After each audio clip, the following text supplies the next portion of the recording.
Hello, everyone.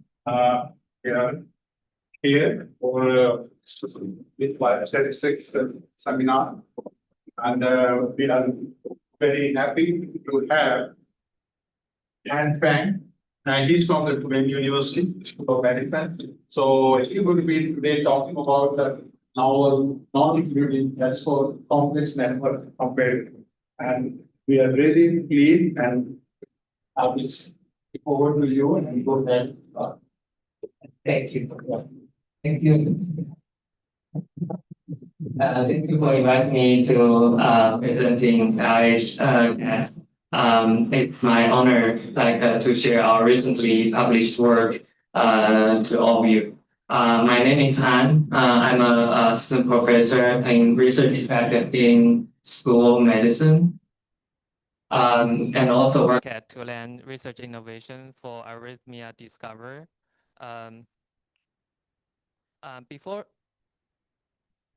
Before start, I would like to briefly introduce our CaTS Center team to you. We have a spectrum of outstanding clinical coordinators to dedicated team of statisticians and AI engineers, and also clinicians and clinical researchers who drive our scientific vision and is led by Dr. Nasir Marouche.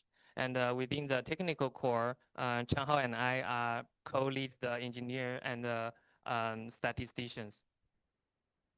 But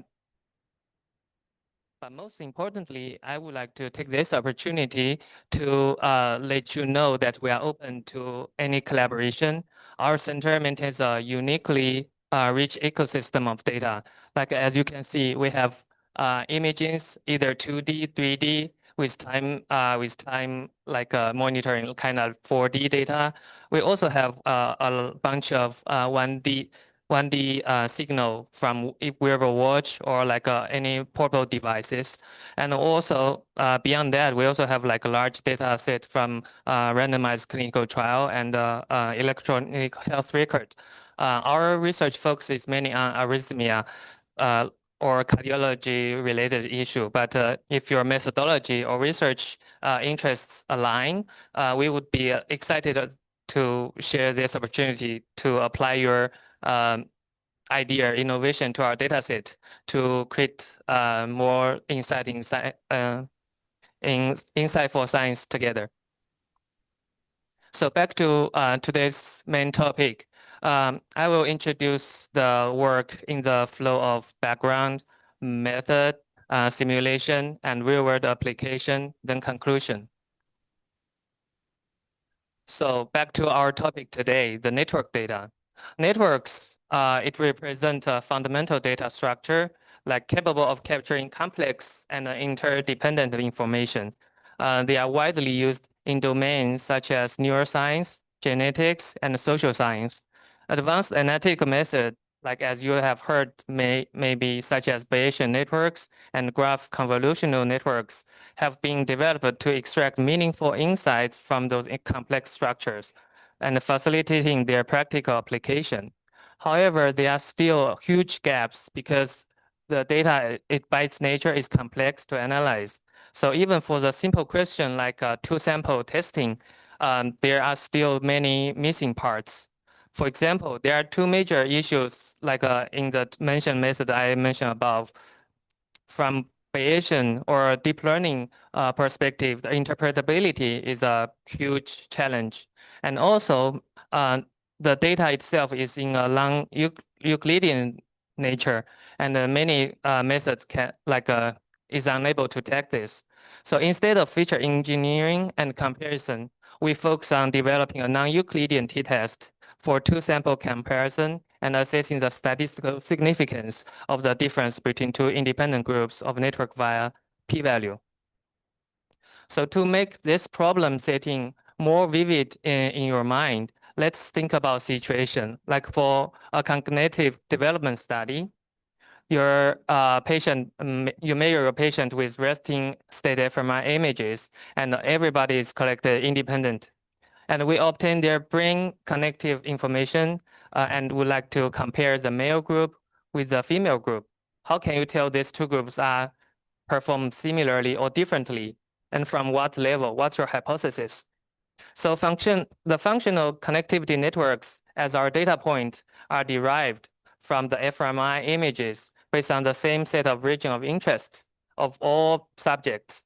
That is, all the data points share the same set of nodes, where each node corresponds to the one region of interest, and each age corresponds to the correlation between the two region of interest. So you will have a group of networks which in representation of metrics. This is what our data looks like. And there are a few related works that has been done to conduct two-sample test method in Euclidean space, and they have been developed under some restrictive assumptions.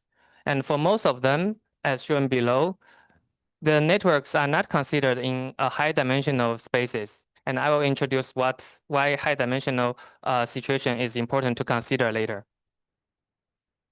So our proposed framework is called NEPTUNE, which stands for non-Euclidean permutation test for unidirectional networks. This is a novel permutational-based F-test for comparing two groups of networks with high statistical power based on a non-Euclidean distance metric. The non-Euclidean distance metric contains both local information and global information. And this I'll explain to you later. So I will introduce our framework from a top-down order. So first of all, it's a permutational test. So our test is setting this way. We assume our two groups is A and B, and each network, we call them G, and we assume all the networks from group A are IID sampled from a probability distribution PA, and all the graphs from group B, they are random sampled from probability B, and our null hypothesis is naturally PA equals to BB, and our alternative hypothesis, they are not equal. So when we to get to the p-value, we are combining these two groups together, and we denote this group as Z. And to do the permutation, we denote every permutation as pi, and we repeat it for k times. For each time, we calculate the F statistics, and then we compare how many times our permuted F statistics is greater or equal to our original F statistics. And this gives us the p-value. And to avoid the p equal to 0 situation, we add a small constant term c. And in our study here, we use 0.5, but it can be arbitrary. Then the problem becomes, what gonna be your F statistics? And here we propose the test F statistics by borrowing the permutational non-Euclidean analysis variance from the work from Alexeyenko, which simply use between group distances divided by within group distances, and in this formula. And now the our important question becomes how to define our DQ. You can see everything is related to DQ. In the numerator, it represents all the distance, all the pairwise distance minus the within group distance in A and minus the within group distance in B. Nominator, it's within A and plus within B, and take a weighted average. So how to define our distance? This is the most tricky part in our work. So in NEPTUNE, we apply a novel non-Euclidean distance we call it QIM, and this distance is defined in this formula. And I have highlighted the part of local distance and the part of global distance for you, and I'll introduce each part in the following slides. Okay. So local distance. The local distance we noted as omega 1 minus omega 3 in an approximation of geodesic distance between network 1 and network 3. So what is omega? The omega is a vectorized adjacency matrix, which means that represents the graph original network. That means we stack all the elements of the matrix together as a very long vector, and we just compare the element-wise difference and of those two graphs and sum together. But what's the rationale to do that? So when talk about the non-Euclidean space, we have to state our hypothesis. So what's our hypothesis? We hypothesis the networks are mapping onto a space called quotient Euclidean space. So imagine two networks, the same of all their edges, and only one edges of them are different. So when you can consider these two networks should be on the same Euclidean space because there is only one factor that change. And so these two are on the same plane. But when you consider another graph, G3 and G2 also different from one edge, but G3 and G1 might not be different in the same edge. So G2 and G3 on the same Euclidean space, G2 and G1 on the same Euclidean space, but G1 and G3 are not. So this comes to our assumption. We assume the networks are lying on so many, like an endless of Euclidean space, and concatenate them together. So if they are too different from each other, they are definitely not within the same plane. So we cannot calculate the distance simply from Euclidean distance as L2 norm, because as you can see from the bottom, the top right figure is what we mimic the quotient Euclidean space, and the X and Y represent two different, like a small portion of Euclidean space, which they are not on the same plane. They may be next to each other. And when you look into the bottom right figure, you can see from X and Y, they can, the graph 1 can go to graph 3 by tuning one of its edge to same as to graph 2, and then change the other edge, go gradually to graph 3. But this is a very simple case. In other case, if two networks are different so much, you cannot calculate the distance by simply doing this. The distance from G1 to G3 we define as quotient Euclidean distance as QED. So in real case, when calculating the QED, it is very challenging because there may exist numerous feasible paths, and you have to among all of these paths, you have to choose the minimum one, the shortest one. But so our solution is not to calculate the QED itself, but we are approximating it using L1 norm, as we shown before, the omega 1 minus omega 3 and the take norm 1 for practical purpose. So this approximation has two benefits. One is it's small computing, it saves your computing cost. The other is it's approximating the error bounded from the above. As you can see from previous, when you take the omega 1, it's definitely is G1 goes to GU and G3 goes to GL and GU goes to GL. So it always like a bound above of the QED. It might not be accurate, but this is our solution to this situation. Then we need to talk about the global distance. So why we care about the global distance? Because in situation, we want to maintain or we want to capture the topological feature of the networks. For example, you don't, as shown in this figure, the four color dots represent four region of interest. The edge on the left means the edge on the left and the edge on the right both show your four region of brain are talking to the other one, and it's parallel, and there are two paths. But when you look at only at the local distance, these two graphs are totally different because every edge are different. But when you consider the global distance, they might be similar because the pattern is similar. You have two pathway, and you want to preserve this and want to capture this. That's why we want to introduce the global distance here.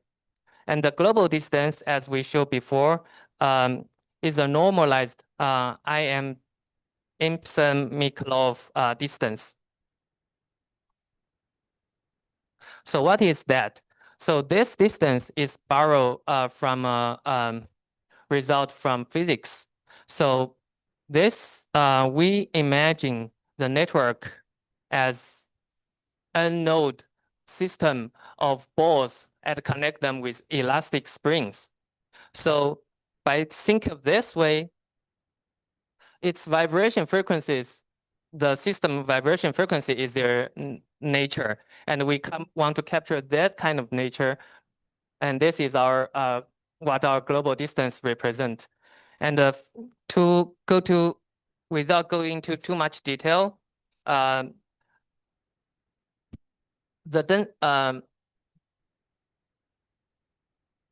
we using the Lorentz distribution as we calculate the frequency of each node by getting the square root of Laplacian matrix eigenvalues, and then using those vibration frequencies Phi to get the spectrum density and sum them up to represent the network.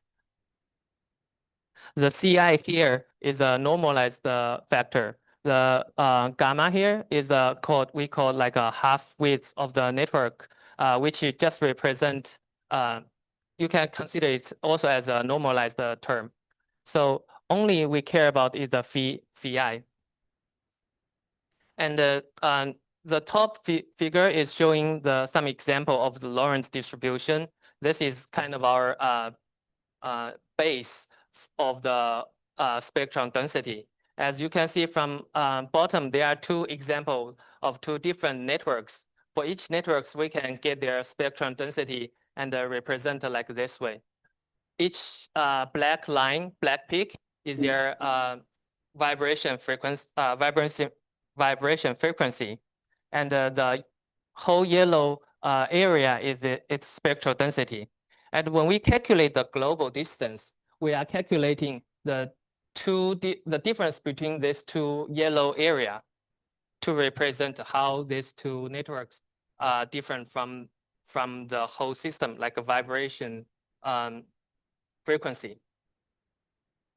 So after defining our local and global distance, let's look back to our definition of QIM. The rationale of formation this QIM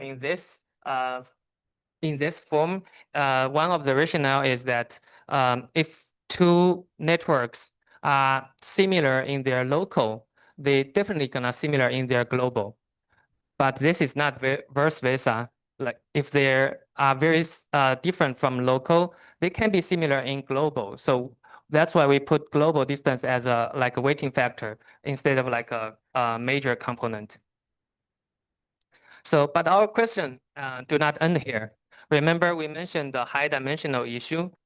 So right now we can apply a novel non-Euclidean distance QIM here, but this might not apply to high dimensional cases due to hardness. This problem will occur even if the accurate geodesic distance metric is used. So what is hardness? So in high dimensional space, the geometry of distance will become distorted.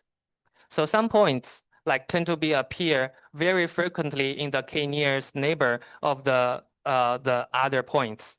And other points are rarely or never selected as neighbors. And this occur even if every points are generated from one distribution. And this figure is a very, very simple example. You can see H1 is closest near neighbor from the surrounding 6 blue points. H2 is a nearest neighbor of all the 5 surrounded blue points. But for those surrounded blue points, they might not be the nearest neighbor of H1 and H2. So this asymmetry relationship cause trouble. Why? Because in the context of permutational based test, the F-test and also F-test statistics, they based on the assumption of exchangeability. So that means the group labels can be permuted like fairly. But if harmless issue kind of like this happens, the statistic is not accurately capture the information. For example, the hubs are often nearest neighbors to many other points. So if most of them are within one group, this will shrink or like make the estimation of the within group like way less than it should be. And this leads to artificial high between group variance and give you like a false significance, like false positive. And why we care about high dimensional issue? This is also because high dimensional data right now is become prevailing due to numerous breakthrough in data measurement and collection of technologies. For example, the high resolution imaging data, and also next generation sequencing data, and also EHR data. So we need to find a remedy to it for high dimensional case. And here is our solution. So we borrow the idea from Schneider, which called mutual proximity, as one of our global scaling methods. So by doing global scaling, we redefine the distance from the original distance into a probability fashion. So right now, the similarity between 2 points is not defined by their absolute distance, but defined by how many points like they share together, like within their distance, become their like both neighbor of them. If this is sorry, this is defined by how many points farther than these 2 points distance. So if the more points like away from them too, they are like a more proximate, like close to each other.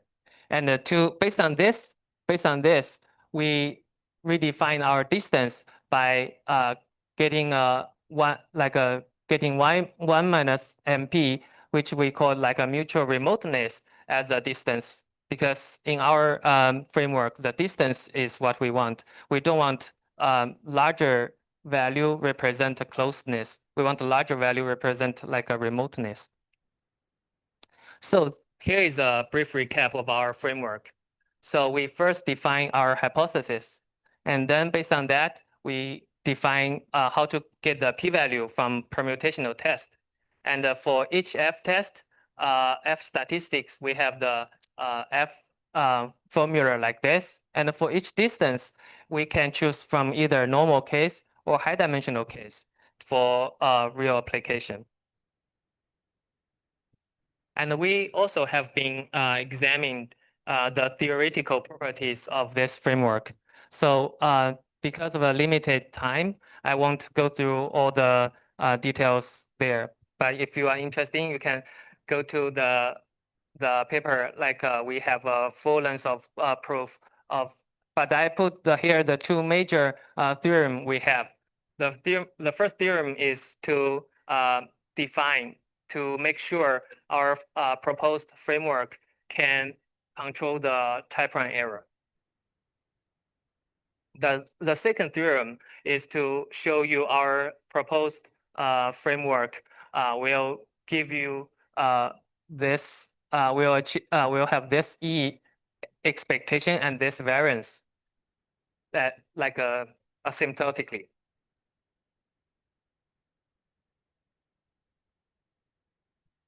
But unfortunately, due to the nature of the distance metric itself, we cannot give a convergence, guarantee the convergence rate here, but we can provide like if we use Euclidean distance, it's easier to get the convergence rate. But for like distance like this, we are unable to give a answer within our paper. This can be our further work. So let's talk about the simulation result. So before going to detail, we compare our proposed method to 4 other tests. First one is Chen's group's 2-sample test, which is based on minimal spanning tree. The second one is their group proposed a test using a similar format like Hoteling's T-square. And the other one, global efficiency test, also proposed by Genestate's group, but later they summarize each networks by their network feature. Here they use like global efficiency, and after you summarize network into one number, you can easily conduct test as a 2-sample test. The last one is what we use as binomial test. This test is not a standard test. We just use it because, as you can see, we control all the age density among the 2 groups. So when you control the age density and you compare the 2 groups by their age count, binomial test should be hold the largest power. And we consider 3 major random graph distribution. One is Erdos-Renyi model, one is random bipartite graph, and one is Barbarasi-Albert model. So to be short, those 3 models have totally different nature in their topology. So bipartite graph is you will have 2 groups of nodes. They may connect to each other, but within the node, they won't connect each other. And for BA model, that means like for each point, you can connect to another point in like a few, in very few paths. This is also similar to the small world model. Erdos-Renyi model is just a simply random generated edge from the graph. So as you can see from the first scenario, 1C, 1A, 1B, and 1C, in those 3, we compare any 2 different distribution, and we can see our method outperform all the others. But interestingly, in 1B and 1C, because the BA model has very few fluctuation, like a randomness in their age generation, so it can be very easily to detect. And then we consider further tests to further examine this. I will introduce later. And but among the results you have right now, you can see some tests perform well in certain situations. For example, you can see global efficiency test. They perform well in the 2nd and 3rd situation, but the first one works very bad. And but our method like consistently perform well than others, like in all the situation. And 1D and 1E are the case I'm showing. We are trying to showing the type 1 error is controlled under simulation study as well. So as you can see, if the power is like 100, that means you cannot compare these 2 tests, right? So that means the signal difference, like the topological difference between BA and the other distribution are too strong. So instead of considering a homogeneous group, we're considering some case with heterogeneous group. So in this case, one group is generated from Erdos-Renyi or BP. The other group will be a mixing of Erdos-Renyi and BA. So when you're tuning the proportion of BA network, we can see like the power there are certain powers there, and we can show our outperformance over all the other like competitive. Okay, then the previous situation I will consider as like topological difference. Right now, we go back into the Euclidean space, and we consider full connected networks, but the only difference is their age value. And based on different distribution, we can see our methods still like a kind of like outperform compared to the other methods. With considering independence or like dependence among the ages. The last situation, the last scenario, we consider if we increase the size, like a sample size, or if we increase the vertex size, what's gonna happen? This turns out to be like if we have larger sample size or larger vertex size, the power gonna be even more. So, and this is something simulation results relate to the high dimensional cases compared to our original cases. So this simulation is when we generate data from with very huge hardness, we can find our high dimensional version can outperform our original version. And this is another supporting evidence, like when there is no hardness, our original version will outperform our high dimensional version. So this comes to our one dilemma to us, like in real application, which version we should use. So this is what we provide you as a solution. So when you mapping your networks, you can use many other methods. Like we just using MSDKN here as an example. But when you're mapping the high dimensional data into lower dimensional, if there is hardness, your data point gonna gather together. Then you will see very clear hardness on the top left figure, and on the on the bottom left figure, that figure is showing the result of if your data with moderate or mild hardness, what's gonna look like. And on the bottom right, it shows like if your data has no hardness, what's gonna look like. So when you plot your data and see their how severe their hardness issue is, you can pick from our proposed method, like which one to apply to give you a more reliable p-value. And the top right is shown like if we do high dimensional remedy to the high hardness data, what's gonna be look like if after like projecting onto 2-dimensional. So then here we comes to our real world application. So the first application we apply to an ADHD data set. So there are 190 subjects who have ADHD and 330 subjects who are like healthy. And by simply do cluster like showing here, you can see there are two clusters, but you cannot separate the healthy and unhealthy like clearly by eyeball. And not to mention you get a p-value.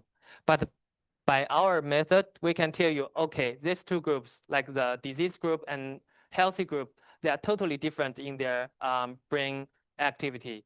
The p-value is 0.005. And the second application we apply to also a human brain structure connectivity data set. But this data set is showing this data set contain like compare high educational and low educational people if their brain like actively different. And this shows like they are not different. But this is a good example of showing like if compared to here, this is a good example to show how to detect your hardness or high dimensional issue in your data set. You can see even this data set is just of 86 patients, and the dimension is just 90 by 90. It has very severe hardness. But previously this one have like about 500 subjects, and the dimension is 190 by 190. It maybe just show like a moderate or mild hardness. So the hardness issue is not like a necessary when data is very high, but you have to diagnose before you apply anything.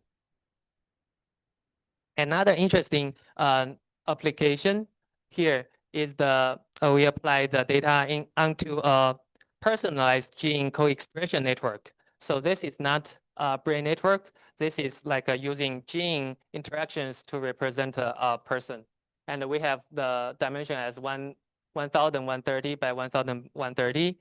We totally have 62 subjects, with 43 belongs to one phenotype and the 19 belongs to another phenotype.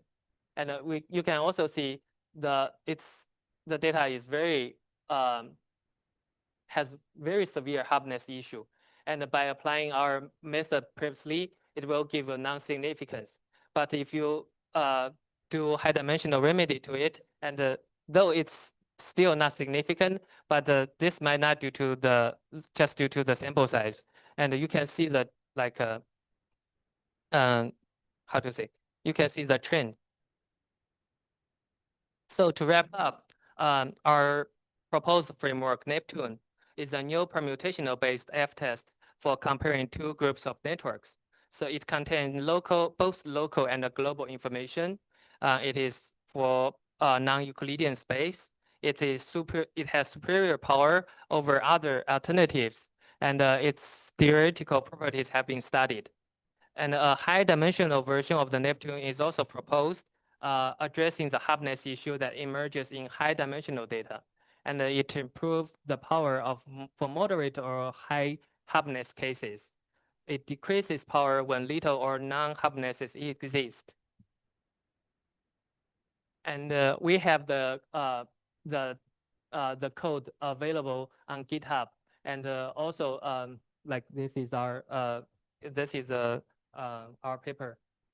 And at the end of this talk, I would like to give special thanks to our two collaborators, Dr. Hongyu Miao and Dr. Xin Qiu. And they are like kind of my supervisor to help me to grow to what I am right now. Thank you.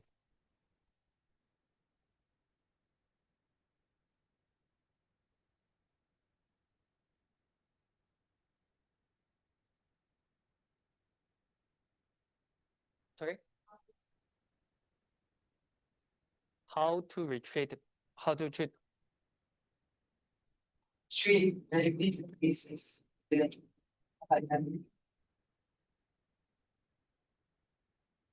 mean when you say repeated cases, you mean like from dot to dot, yes, it's repeated. How they are calculating, recalculating the two dots distance, redefine the distance by calculating what's a proportion like the other distance, other points like outside of these two, like beyond both of them. Like for example, like it's change absolute distance into a probability-based distance. So maybe 50% nodes are beyond like both of you, or like 30% dots like beyond both of you. And then by redefining this distance, you won't gather together again. Because by doing this, the asymmetry relationship is fixed. Like both of them gonna be close to each other, or both of them far away from each other, instead of like one become hardness, one become hard, and one become anti-hard. Like this is. I need more this presentation. I have two questions. First one is about your results.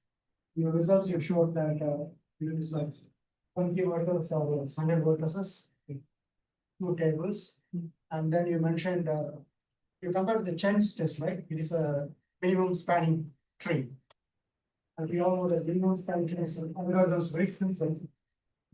Whether your model, the NEPTUNE, has you know, to calculate p-value, t-test, statistics, and then you have the local and global distance, right? So it seems the complexity of computation when it comes to NEPTUNE is much more higher than compared to Sceince test. So how do we negotiate this difference? Yes, good question. Like yes, you can see like there are so many computational even I skip here calculating this part is like a non-trivial. So my fix to like my solution to this computational is in our code. You can see like from GitHub. I incorporate the code, like I write the code instead from R, I write the code into CPP. So by transfer your code from R into RCPP, all the iteration and all the elementary stuff like gonna be way more faster, like 50 times faster than if you do like in R. So this is our solution. And the complexity definitely gonna be like higher than the minimum spanning tree, but it's like still controllable. The complexity is p square n. If I didn't remember wrong, like we have also talked about in our paper. Thank you. Thanks. So that's my first question. Thank you for saying about the C. Like, is it C++? You change the code to C++? Yeah, like in R, like the whole package is in R, but in R you can how do you say borrow it's called RCPP, so you can write in CPP and it will go to our CPP core and give So you back. that reduces a little bit of complexity. Yes. So to avoid like the iteration, like calculation. So still MST is much simpler. My second question is about your local distance. We have the W1 and W3 graphs. In there, I find the local distance seems to be Euclidean, but the global one is non-Euclidean. So you have both the features, because W1 is like a vector, right? It's a one-dimensional vector matrix, and W3 is also a vector matrix. It looks like a Euclidean part, and you have the mixture of both in your distance matrix. Yes, the key, yes. Like if you look at the W1 minus omega1 minus omega3, like as itself, it looks like a Euclidean like a distance because it's just L1 norm. But as our we have been through all this thinking the omega1 minus omega3 is just our solution to estimate our non-Euclidean distance. So I don't think that this local distance is Euclidean. But yes, I like if you this is they are just L1 norm and it's Euclidean and I'm also cannot say anything. Yes. Thank you. Can I also ask about the distance? Yes. So for the omega1 minus omega3, the L1 number, is there instead of using the L1 number, those vectors are on matrix and then the matrix becomes into the n squared times 1 vector, right? Is there instead of vectorizing it, is there if they get replaced with a matrix norm, I don't know, Frobenius norm or whatever, is it gonna make a big difference, or is it gonna lose the original intention or anything? Yeah, I don't think that's gonna be much difference. Yeah, I haven't think of that way, but from my right now intuition, I don't think that's gonna be much difference because yeah, it's just the way how you calculate it. Yeah, I don't think that will be much difference. My question goes back to the population. It shows for the high, when n is big, it's pretty much binomial to the power wise and everything, right?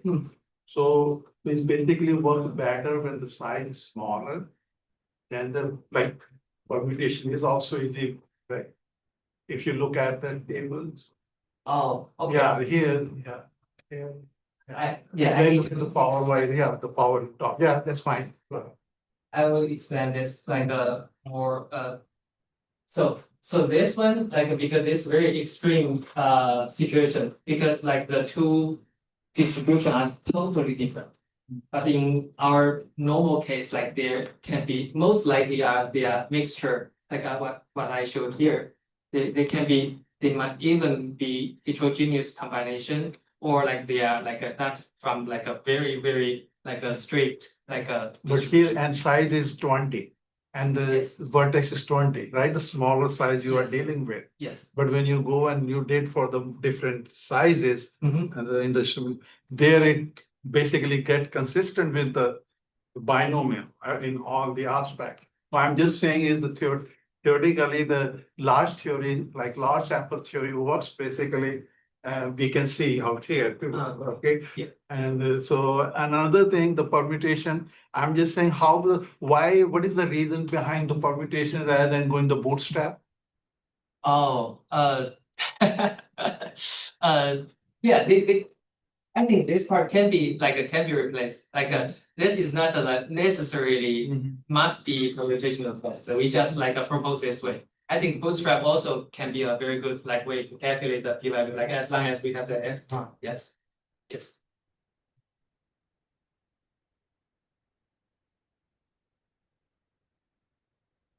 Any other questions? If not, let's thanks once again.